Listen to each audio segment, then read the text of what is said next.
les cours numériques, plus de question d'être en retard. Bon, va t'asseoir.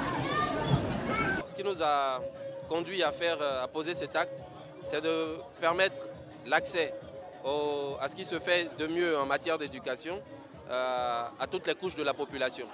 Et donc nous avons choisi l'école d'Abobo Klouecha pour les doter en tablettes éducatives numériques Kelassi, pour permettre aux élèves de cette commune également de pouvoir accéder aux mêmes ressources, on dira, que les élèves américains ou français. Le message, je pense, le plus fort a été laissé par Madame la ministre. La volonté de l'État de Côte d'Ivoire, du gouvernement ivoirien, est que l'éducation soit un outil pour l'émergence de ce pays. Donc doter les élèves des meilleurs outils pour accéder à la meilleure éducation, pour être compétitifs au plan mondial, est la volonté de ce gouvernement.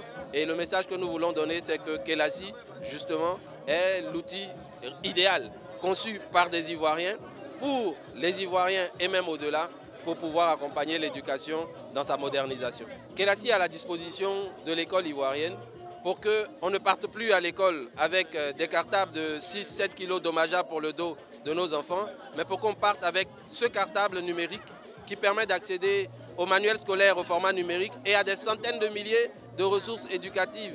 Kelassi met à disposition cet outil-là et je pense qu'il y a de très bonnes choses qui se profilent à l'horizon pour que le plus grand nombre d'élèves en Côte d'Ivoire puissent l'avoir. Même dans les villages les plus reculés, aujourd'hui, grâce à la technologie déployée par Kelassi, on peut permettre à ces enfants-là d'accéder au savoir.